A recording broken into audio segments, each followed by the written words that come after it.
Hello, listeners. Happy Monday, and welcome to another episode of People's Poll, the show every Monday where James and I discuss one topic as chosen by you, the Twitter viewers, and any other viewers really that find the poll. How are you, James? All right, mate. Yourself? Yes, not too bad at all. Glad that we've actually had some real football, basically Premier League football. Yeah. Just feel much more comfortable talking about anything to do with it when there's actual real games that have happened, really. Yeah, we can look at the future and the previous. Yeah. Whereas now we've just been looking at the previous and more. hypothesising on the future. And looking at this first weekend of Premier League action, it was a really, really solid weekend of football. Good results, a lot of goals, some things as expected, some surprises got thrown up. But overall, a really, really good weekend of football. And Friday football, Saturday football, Sunday football. So enjoyable. I thought it was quite tame, if I'm honest. Tame? Yeah. For an opening day weekend, I don't think it was that great. I don't know. I think, well, look, the big boys all scored. Most of the big teams all won. But then the Brighton result was a bit of a surprise, potentially, for people. And they did particularly well. So, yeah. We put the poll out yesterday. Let's get into it. The question was, what topics would people like us to talk about? They got one choice. Firstly, it was Alisson and potential replacements for him, now that we know he's injured. Second was the dreaded VAR, which we'll talk about. Thirdly, Brighton. What's different, and should we start considering Brighton assets? And then the fourth option for people was Watford. Is there cause for concern? Remember back in the last day of last season, we beat them 4-1 at their place, and then they've just gone and lost 3-0 as well. Overwhelming winner of the poll, with 56% of the vote, was Brighton. And it was overwhelming, yeah. Yeah, definitely. No, only 10% of people wanted us to talk about Watford.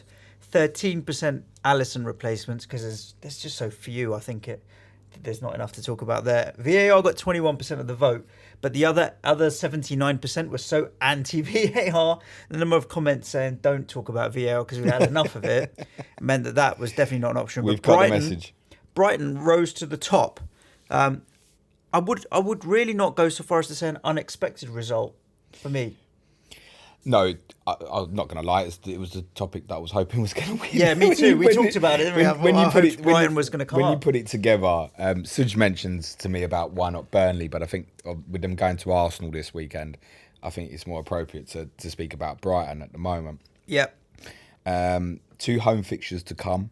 Well, if you look a little bit further, 3 out of 4. Correct. And the away one is City, so you're right there. But 3 out of 4, I was looking more. Do you scrap, even slightly longer scrap term. the City game, you leave whatever you've got on the bench, I think, most likely. You could do, yeah. And then otherwise, you're looking at West Ham at home, Southampton at home, Burnley at home.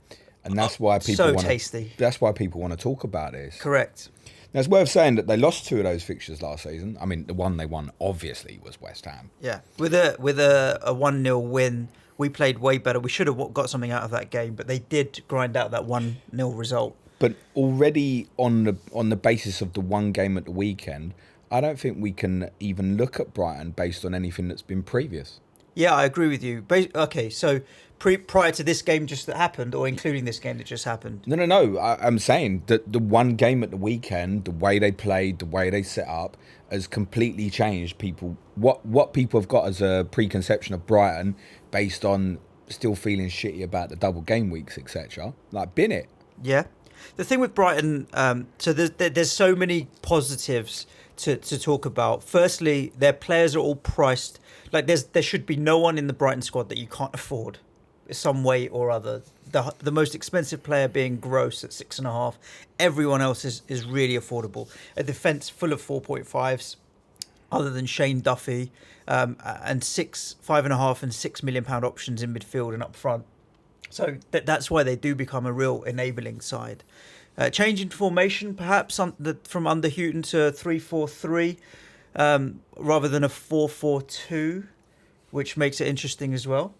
I don't think Brighton, it was more of a 4-5-1, wasn't it, by the end under Chris Houghton? Yeah. They kind of played 4-4-2 with Gross dropping off in his successful season 2 years ago.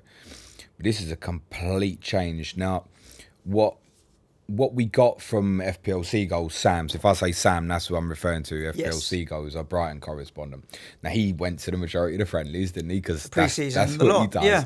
And he'd said basically they kind of tried to stay as they were and just look at the first couple of fixtures. It didn't work. And then they changed it to this 3-4-3, and instantly they looked like an attacking threat. He hasn't changed the will particularly. If you look at the team that played at the weekend, it's the same squad. Yeah. And he's remolded it. So like all them new signings were all on the bench basically. Yep. So it's just him tactically putting his spin on it. So I looked back, and I think I'd said this when we had Sam on 30 and 30. That he played a back three in his last game with Swansea, but didn't commonly. He's found something within that squad that he thinks works. Yeah. Yeah. With the same players that Houghton had so far from the weekend. With a little bit of possibly gold to add, particularly in, say, Morpay and Trossard, who can add a bit of dimension to them. Yep. So they set up at the weekend with Ryan in goal, obviously. Now, Ryan... And he had a nice 9-point return, including which BPS and will what have you. delight the guys that have gone and with this kind of set and forget idea of Yes. Ryan and Button. Well done, you've had an early return. Yep.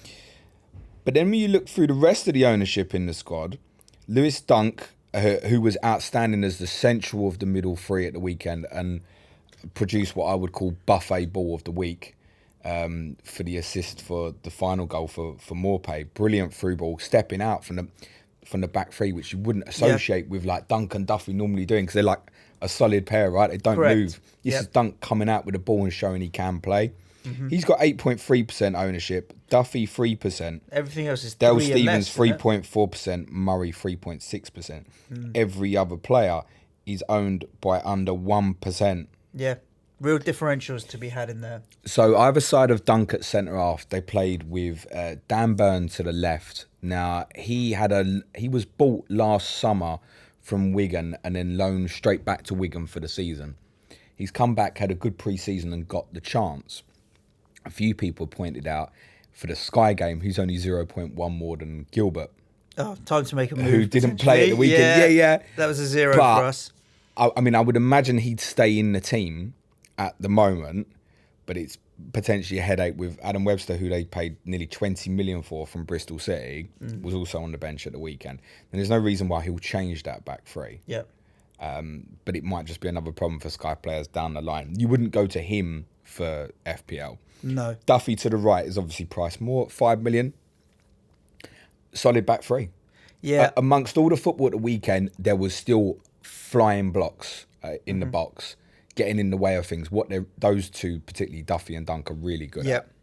The challenge with Brighton now is who plays. I really feel like defensively, I think Dunk and Duffy are very good options, and that you can go with them, not a problem at all. And Montoya, if you wanted to, if you like that potentially. Solly March is the up and down flying left-sided player. He's a midfielder in the game, and I mentioned it to you. I love it when defenders are wing backs because you're getting the defensive points. He's a midfielder in the FPL game playing as a wing back. That's less attractive to me because he's not picking up clean sheet points necessarily. But in the middle of the pitch now, the bench looked stronger than the team on the field in terms of Aaron Moy and Trossard and Mopay and Donne. These were all on the bench, these guys, right? So whilst Brighton went in from an attacking point of view, the only one that played this weekend that I think is guaranteed of his place is probably Pascal Gross. Disagree. Proper? You think he's going to carry on playing? I think that the most nailed person in this team, and you've mentioned him there, is Montoya. Yeah, sorry, forget the defence though. I'm talking about the front midfield and attack. No, I think it's all rotate. Well, I think once Morpay gets in the team, he'll stay in the team. Ahead of we're kind Glenn of Murray. at a position with Trossard not playing at the weekend caught us all off the hop. Like a lot. Really surprised us. We actually thought Gross wouldn't be in the team. Yeah. So that really caught us out, and he may well, once he gets in, stays in. I think eventually what you'll end up front three there is probably Trossard, Gross behind Morpay is where I think you'll end up eventually with that. What does eventually mean? Because we're talking about 3 of the next 4. Well, that's part of the problem, this is right? the challenge at the moment. So for those who haven't got Ryan,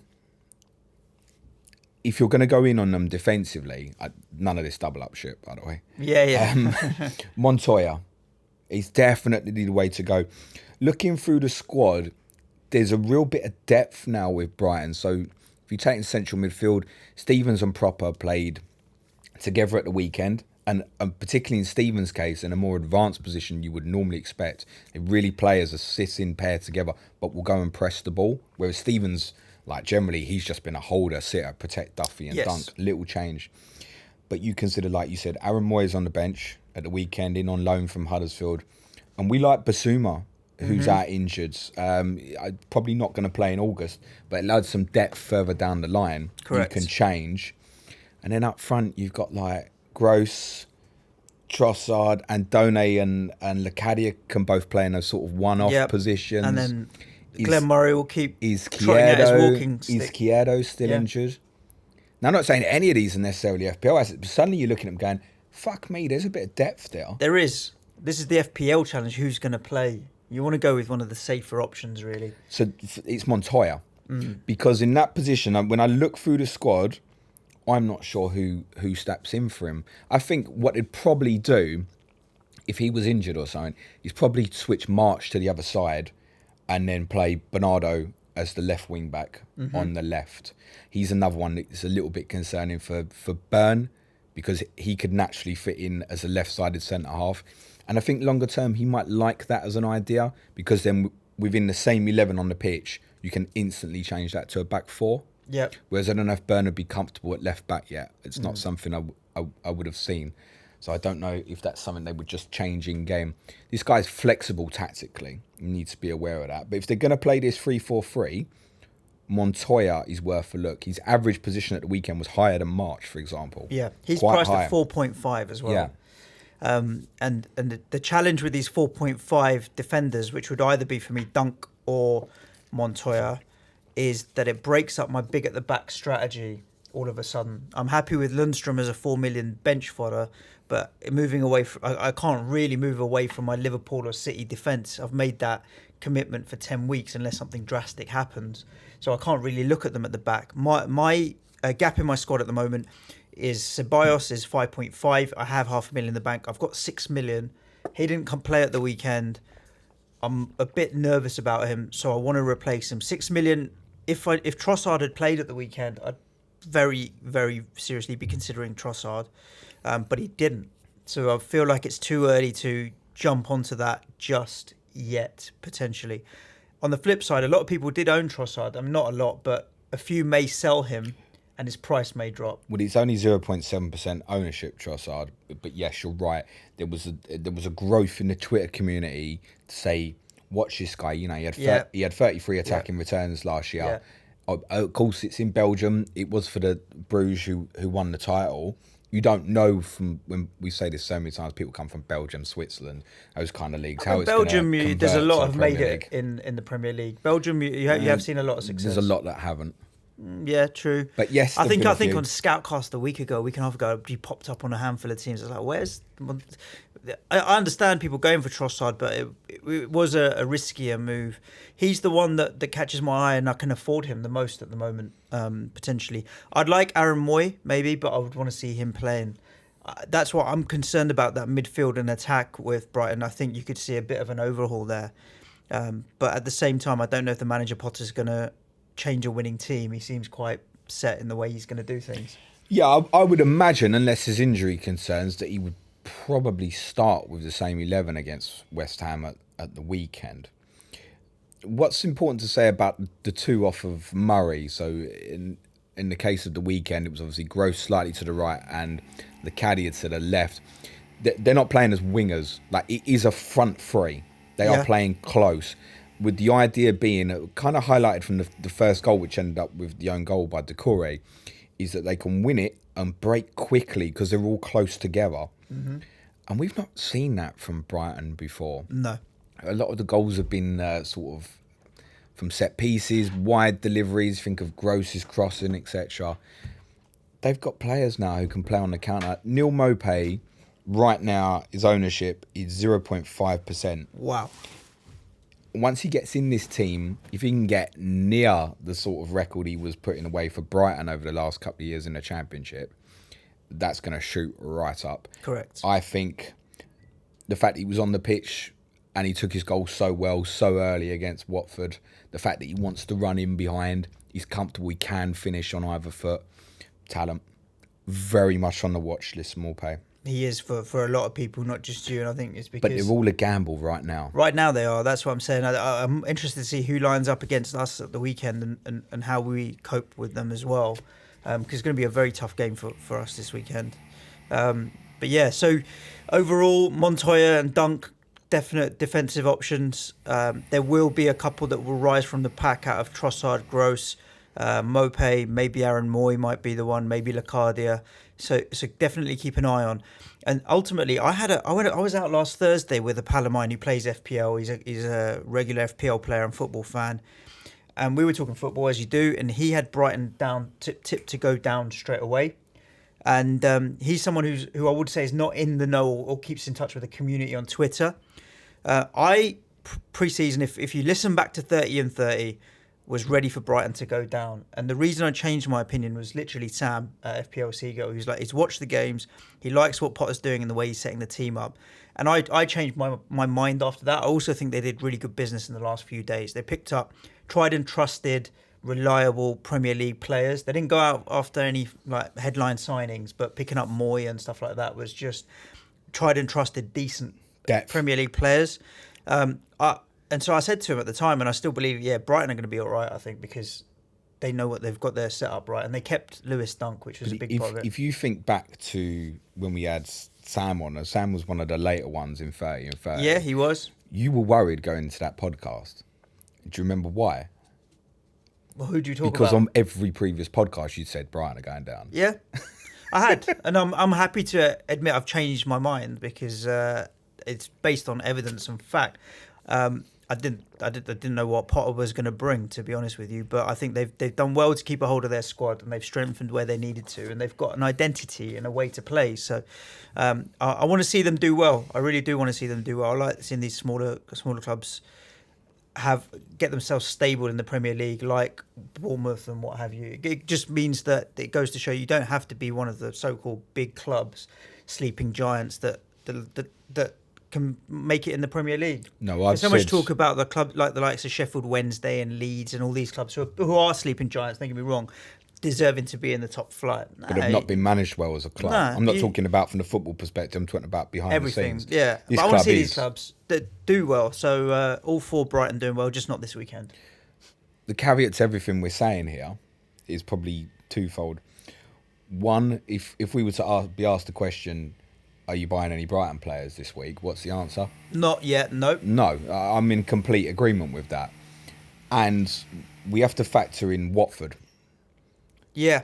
Because something's not right. If you just think back, it's one game, but it's generally the largely settled team. The only difference from their main team last year was obviously Dawson playing at centre-half, which you would think would make them stronger. Yep. Because he's better than like Kabasele or whoever else has played there with Cathcart. Andre Gray played up front with Deeney. Yep. Which is fine because his minutes to goal ratio has been good when he's played, Andre Gray. And Delafeu started on the left, was pretty poor really, and Pereira come on for him in the second half. But otherwise that's the same team from last season. Mm-hmm. But think back further. So 3 goals conceded at the weekend. 6 in the cup final. Yep. Last day of the season, 4-1 beat 4-1 by you. 3-0 at Chelsea the week before. And suddenly you're looking there and going, shit, they've conceded 16 goals in their last 4 games. Yeah, it's a lot. Why is that happening? And that's why when I did the poll, I was pondering, is there a bigger problem at Watford? Sometimes they obviously, towards the end of the season, got very focused on being in the cup final. We saw in the semi-final that they, against Wolves, the way they recovered, they can be a really good side. You can get lackadaisical about things. Yeah. And I feel like they might be still stuck there. Also, that 11 is so set. Rigid. I wouldn't say rigid, but it's quite set. There's not a lot of competition for places. No. That Up 11, front, there's that a 11 little when bit. it's fit, plays. Yeah. Generally. Yeah. I agree with you on that. The other thing, so factoring Watford as a factor in why Brighton did well at the weekend is definitely part of the equation. When you could bring it back to FPL and you're saying, are we going to buy any Brighton players this week? The answer is no, not just because obviously of the risk of rotation, but now we've got to factor in Norwich and Villa, who all have players in similar price brackets, and they also performed well at the weekend despite both losing. There are a couple of other teams that have kind of got players that are putting their hands up as well, so it does make it competition or in and around when you don't know that the Brighton players are definitely going to start at the moment. That's the thing. Yeah, that's an awkward one. Trust us. If you said right now, would you rather go and get one of them Brighton players or McGinn? I'd go and get McGinn. On what I saw at the weekend. Yeah, he's a fucking live wire. I'll talk that about was that that was going to be one of my questions that I was going to ask you on Tottenham, actually, to be honest. So guys, do tune in. We're going to be putting out all of our content this week.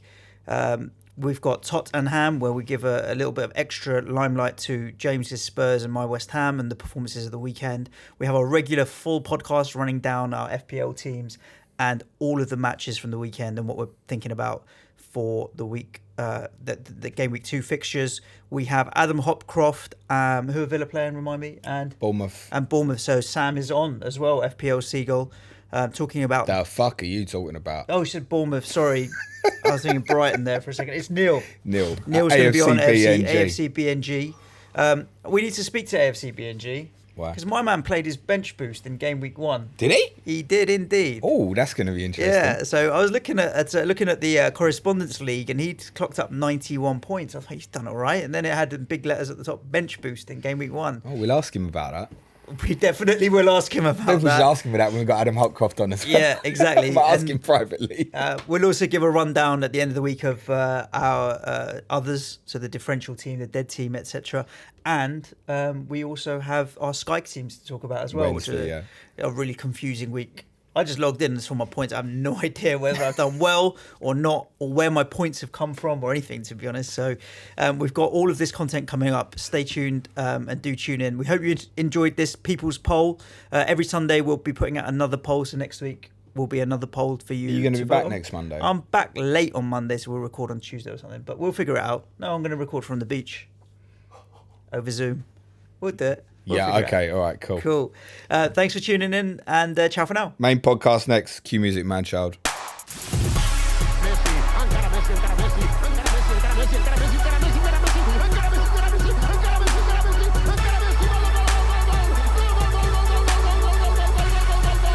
The Fantasy Football Show.